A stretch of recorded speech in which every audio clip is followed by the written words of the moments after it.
Inspiration. You inspire me. I want to inspire you.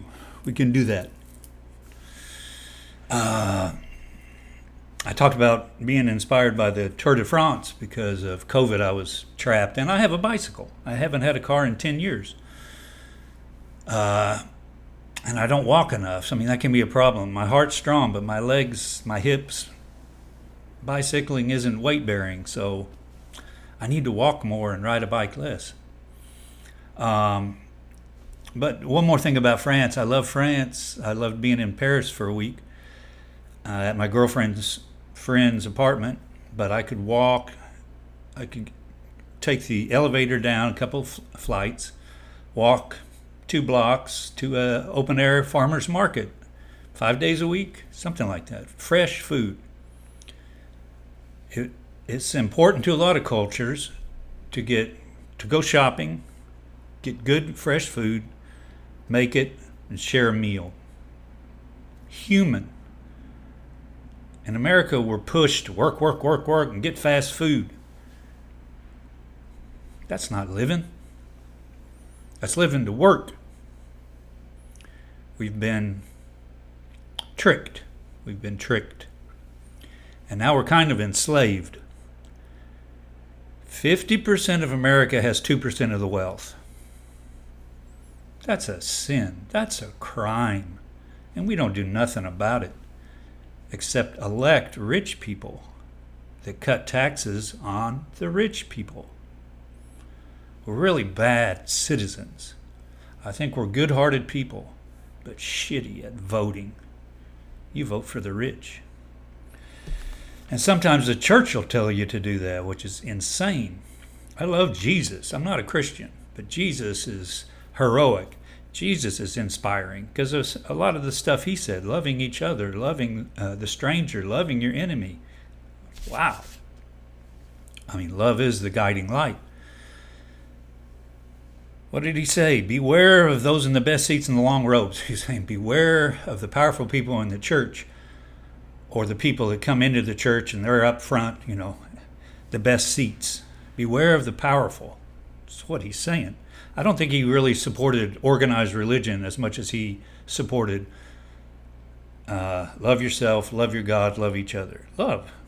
Not organized religion, which can be corrupted, which I think is corrupted in most of the world. He turned over tables the last time he was in a church. There's a Richard Harris movie where that's what he says. The last time Jesus was in a church, he tore it up. He says, hypocrites pray to be seen. Don't pray to be seen. Some of these photos of the president praying and these church leaders with their hands on them to be seen, to have pictures taken. Look, look. And Jesus is saying, no, not like that. Pray in your closet. Or for me, pray in the woods, or, talk to God wherever you want to. Give thanks, be grateful for this beautiful planet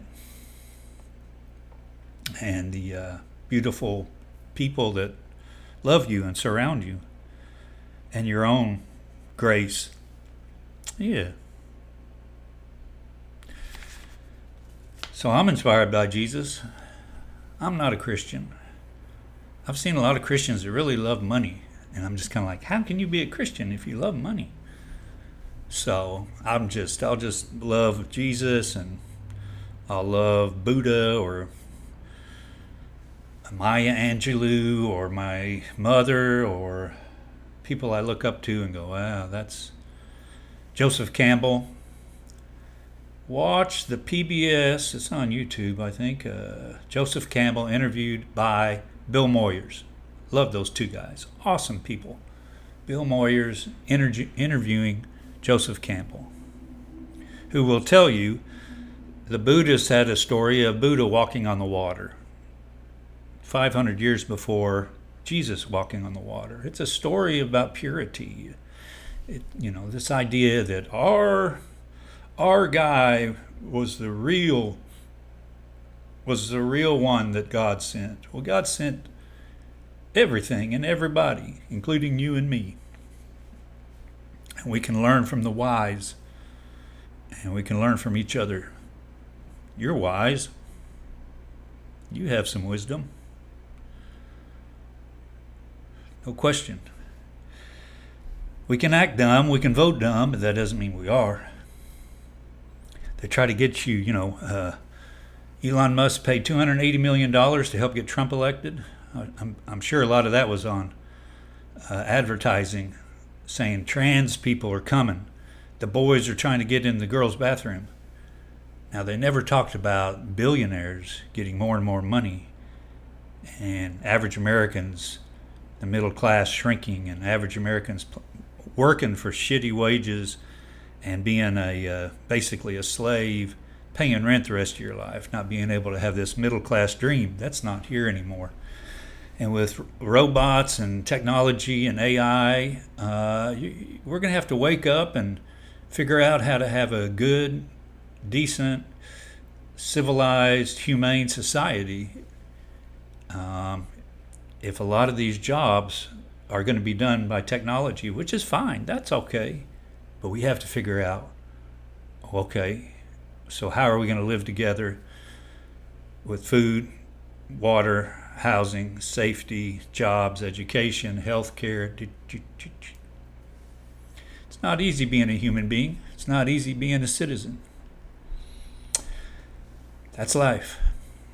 But we can do a good job. We can do a better job. And we inspire each other to do a better job. We can get that from the prophets that we follow, or religions or philosophies. We can do that. But everyday people too, and people in our lives, inspiring. I want to do better. I want to be good. Do I want to be perfect? That's unrealistic, but maybe that's a goal. I don't know. It's just not real.